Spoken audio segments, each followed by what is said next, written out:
This is Jacob with Savvy Duck Computers, and this is my video review of Windows 8. The Windows 8 install is surprisingly easy. You download a small file from Microsoft, and you use that file to pay for, download, and install the operating system. Your computer reboots about 3 times, but there's very little user interaction required. It gives you the option to burn to a CD, or to install your Windows from a flash drive, or just to install it directly from the program. I've now installed Windows 8 on 2 separate computers. On the first one, I installed a fresh copy, and it took about a half hour, not counting the download. And on the second computer, which is this one, I installed a copy that brought in all of my old programs and files, and that took about 45 minutes, not counting the download. This is the first screen that you get to after you install. So I'm going to go ahead and say that that color scheme is fine. And now I'll just go with the Express settings, although be careful if you are concerned about privacy, because some of these are very applicable to privacy situations, such as the let apps give you personalized content based on your PC's location, name, and account picture. You might want to be careful about that if you're concerned about privacy. So I'm just going to hit the default options. And I'm going to sign into my PC using my email address, which is Jacob at savvyduckcomputers.com, and hit next. And it'll look for my Microsoft account. And it found it, so I'm going to put in my password.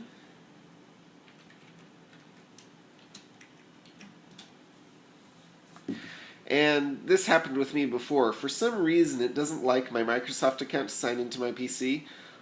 That's okay, because you can do most things without having a Microsoft account attached to your PC. If you want to download apps from their new app store, you have to have the account working. But I'm just going to skip this step for now.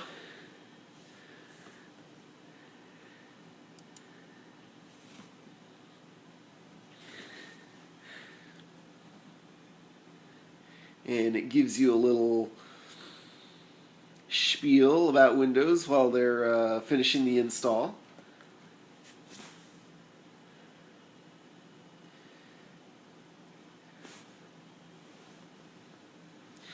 The user interface is very different on Windows 7. It relies a lot, Windows 8. It relies a lot on using the mouse to move the cursor to corners to do what you want.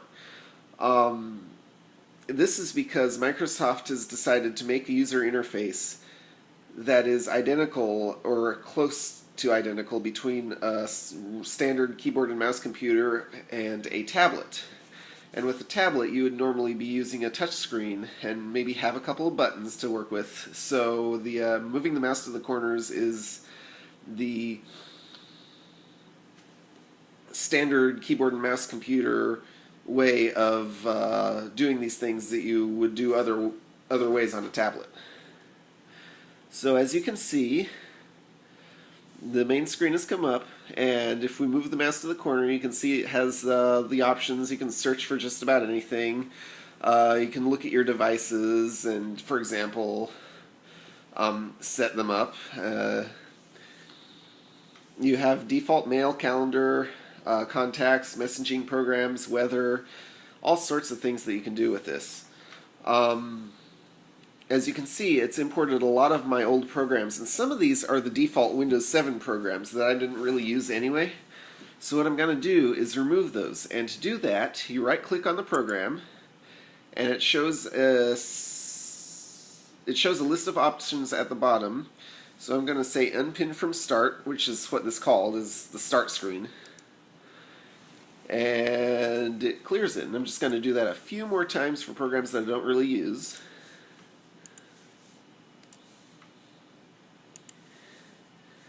And this is the only bug that I've seen so far with Windows 7. It's surprisingly bug-free. I'm sorry, did I say 7 again? Windows 8. It's surprisingly bug-free, but sometimes when you right-click on something and you Where did my screen go? Oh, weird.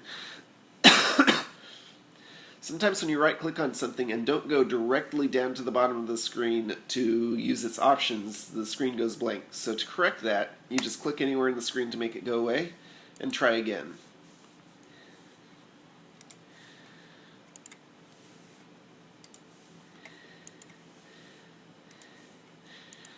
Now, as you can see, only one of the programs that I frequently use, Firefox, appeared on the default start screen. I have several other programs installed to this computer, so I'm going to want to put them on the start screen.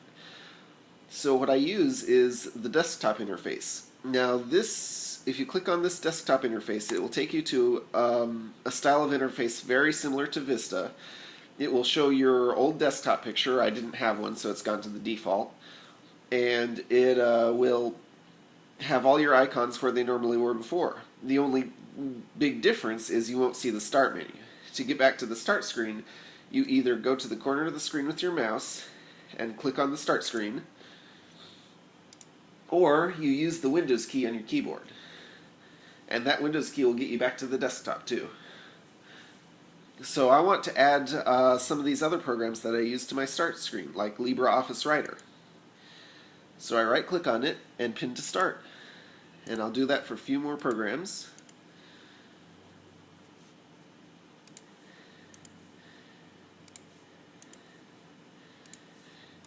And as you can see, now I have all my most common programs on my start screen.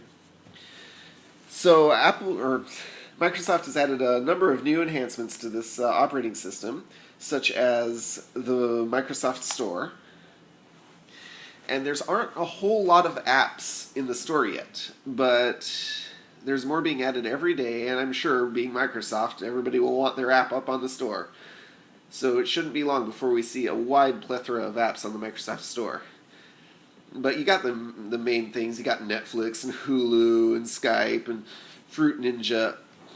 You can use the scroll bar at the bottom to scroll over. If you were using this on a tablet, you would swipe. So you got all sorts of interesting apps that you can download and try out, and a lot of them are free. eBay, Newegg.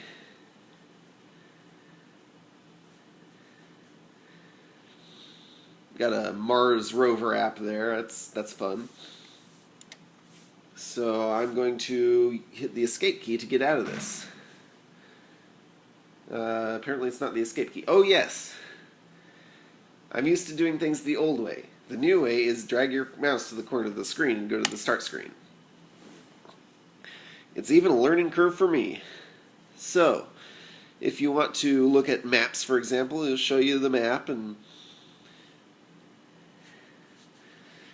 it asks you whether you want to locate your present location based on your internet service provider on a standard desktop computer, and I'm going to allow it to do that. And it pins me right there in Eugene, Oregon, where it should. Works surprisingly well.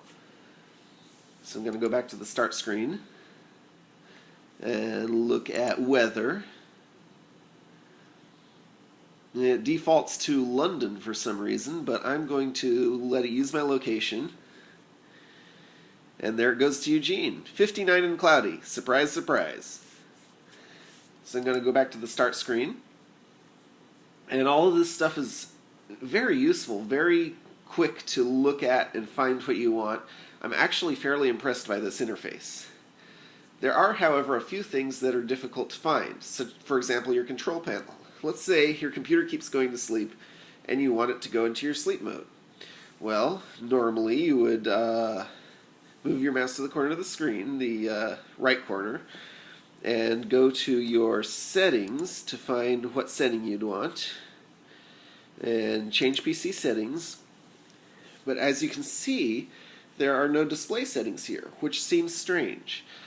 It took me a while to figure out how to change your sleep mode settings, which I wanted to do because this is one of the computers I use at the Eugenius Market. And I didn't want it to go to sleep anymore. So I looked it up, and it turns out that you need to escape out of there. It has a really great feature in this starting screen that you can get to anything just by starting to type it. I want to get to the old control panel. So I start typing control, and there it is right there. Now this will be your old Windows 7 style control panel on your Windows 7 style desktop, and you can get to all your old controls from here. Personally, I would have preferred it if they'd integrated more of these controls into the new user interface, but it's not that much of a hassle once you learn it. And then you can go into your system and security and your power options, and from there you can change your plan settings and turn off your sleep mode.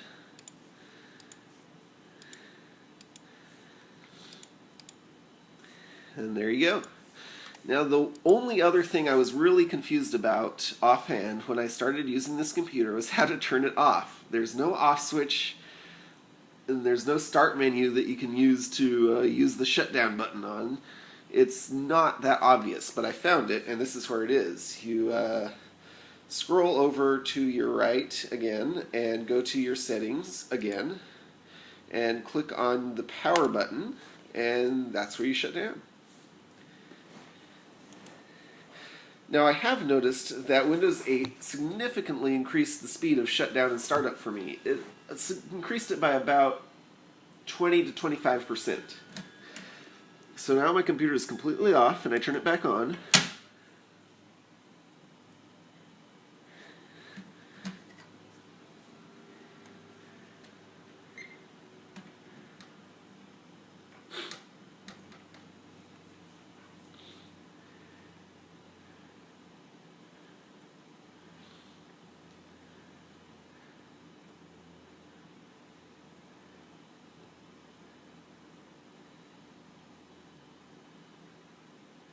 And there it is, less than 20 seconds.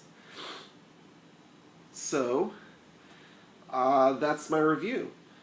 I am surprisingly impressed by this operating system. All of my old programs work just like they usually did. Granted, in another user interface, but it didn't cause any problems for me to use them. I tried it with a couple of printers, and both the printers worked right off the bat, so external hardware seems to be a good mark for this operating system.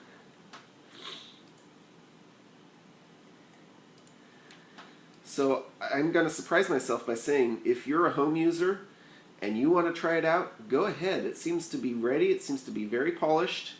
It takes a little learning, but not as much as I thought it would be.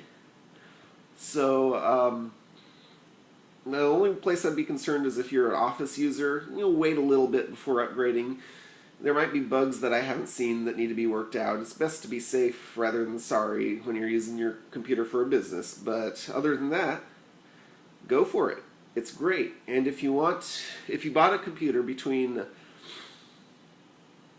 June 2nd and now that has Windows 7 on it and want to upgrade to Windows 8, Microsoft is giving us a blazingly great offer of $14.99 to upgrade to Windows 8 Pro, and you can get that offer by going to windowsupgradeoffer.com. Take care, and thank you for listening.